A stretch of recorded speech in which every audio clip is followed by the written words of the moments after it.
Najbolja mjera uštede vremena koju povrtlar može poduzeti je malčiranje, koje vrijedi kako za povrtne kulture, tako i za cvjetnjake. Malčirani vrtovi su zdraviji, otporniji na sušu, eroziju tla, smanjuju rast korova, ali i prisutnost nekih štetnika. Malčiranje predstavlja mjeru zastiranja zemljišta organskim ili anorganskim materijalima u cilju zaštite tla od negativnog utjecaja atmosferskih pojava. Jake kiše, snažni vjetrovi, visoke temperature isušuju zemljište, stvaraju sloj pokorice i razaraju mu strukturu. Shodno tome, potrebno je zaštititi gornji sloj zemljišta iz kojeg biljka ujedno i najviše crpi hranjivih elemenata. Dugogodišnje bavljenje poljoprivredom ukazalo je proizvođačima da su gola, to jest nezaštićena zemljišta, podložnija utjecaju negativnih atmosferskih pojava u odnosu na ona zaštićena i ona koja su pod određenim pokrovom. Zemljište ispod malča ostaje toplije, zaštićeno je od vanjskih utjecaja kao što su jake sunčeve zrake, jak vjetar i obilne padaline. Zemljište ispod pokrivača duže akumulira vlažnost, ali i zadržava mrvičastu strukturu te štiti zemljište od pregrijavanja. Ispod pokrivača temperatura zemljišta ostaje ujednačenija, što bolje odgovara biljkama za rast i razvoj. Zemljište ispod malč materijala je pogodnije za rad korisnih mikroorganizama i stvaranje organske mase. A i na kraju upotrebom malč pokrivača ne dolazi do prljanja plodova, njihovog vlaženja, što može biti vrlo korisno u prevenciji različitih oboljenja. Postoje dva pravila kod upotrebe organskog malča. Prvo, koristite ga na zemlji s koje je već uklonjen korov i drugo, postavite dovoljno debel sloj kako bi spriječili rast novog korova. Sloj od 10 do 15 cm je idealan, ali će i 5 do 8 cm malča biti dovoljno. Posebno u sjenovitim predjelima gdje korov ne buja toliko koliko na suncu.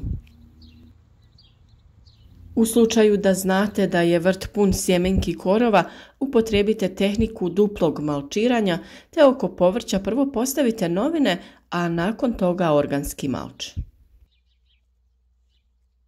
Ukoliko želimo imati uredan i zdrav vrt, moramo uklanjati korove, a to je posao koji se redovno mora obavljati i koji oduzima dosta vremena.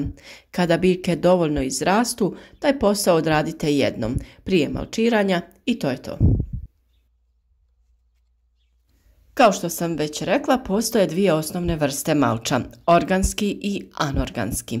Organski malč uključuje nekadašnji živi materijal kao što je lišće, slama, otkos trave, kompost, komadići drveta, usitnjena kora, piljevina, borove iglice, pa čak i papir.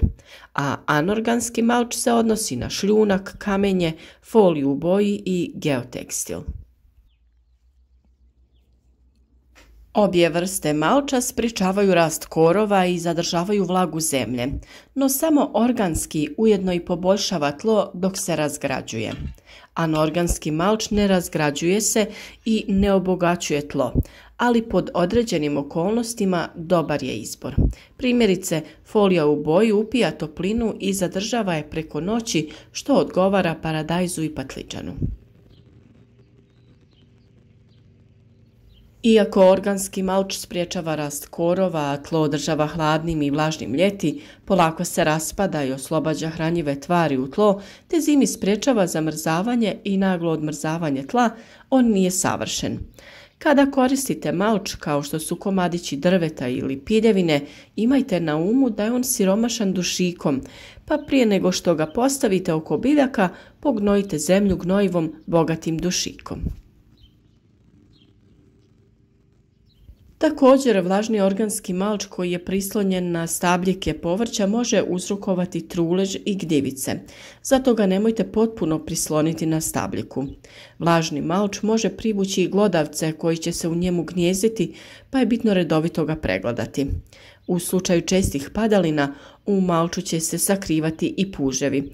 Tada ga maknite, prosušite i vratite nazad.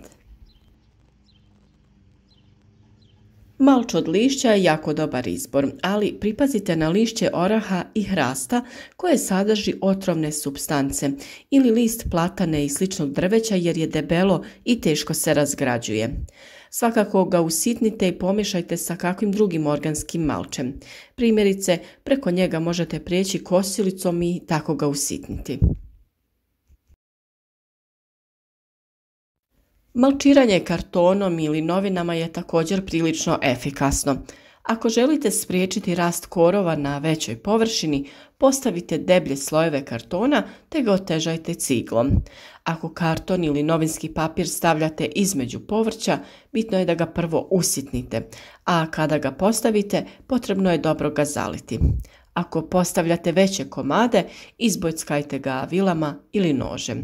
A u slučaju tanjeg papirnog malča, on će se brzo razgraditi, pa ćete morati dodavati dodatne slojeve. Komadići drveta i piljevina dekorativno izgledaju u cvjetnjacima. Umjesto da ga kupite u trgovini po visokoj cijeni, posjetite neku pilanu u svojoj blizini ili komunalno poduzeće koje će vam po niskoj cijeni ustupiti malč. Podsjećamo, drveni malč se neće tako lako razgraditi, pa ćete ga još godinama nalaziti pri kopanju.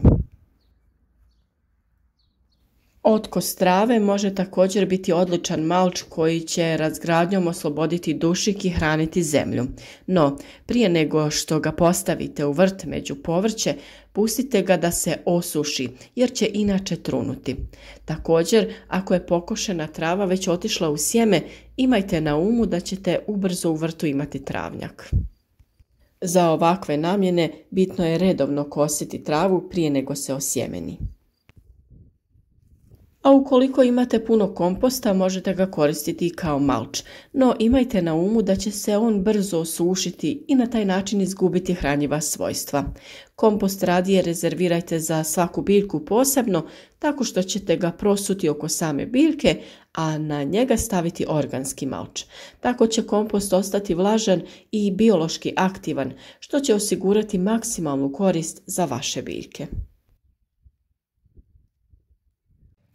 Slama i sjeno se u našim krajevima najčešće koriste za malčiranje, no ipak pripazite na sjeme koje može sadržavati, pa u slučaju da vam u vrtu krene rasti pšenica, iščupajte ju i ostavite sa strane da se osuši.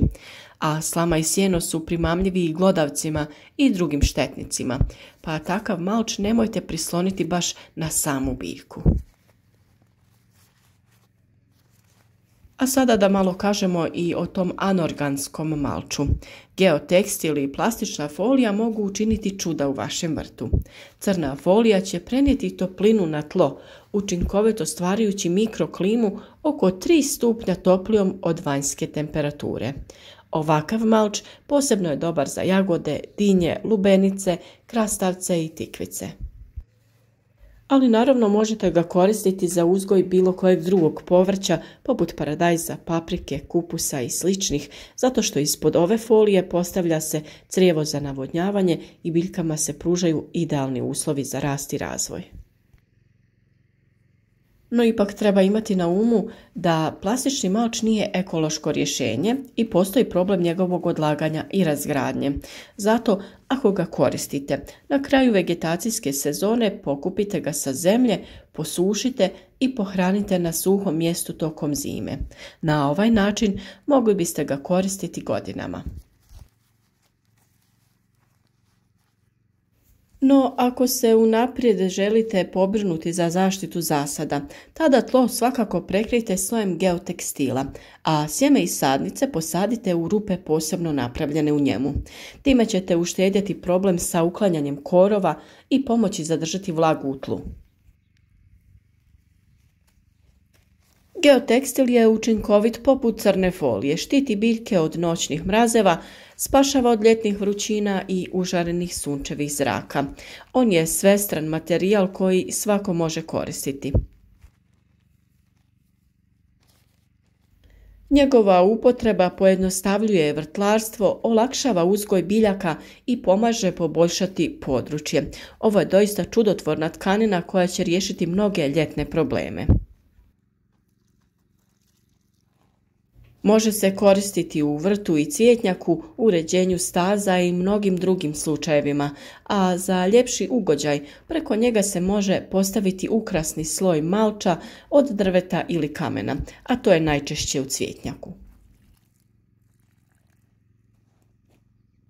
A na kraju svakako možemo zaključiti da je puno više prednosti nego nedostataka kod uzgoja biljaka ispod bilo koje vrste malča. O ovoj temi smo već dosta pričali na našem kanalu, pa pretražite malo videe i teme i bolje se informirajte.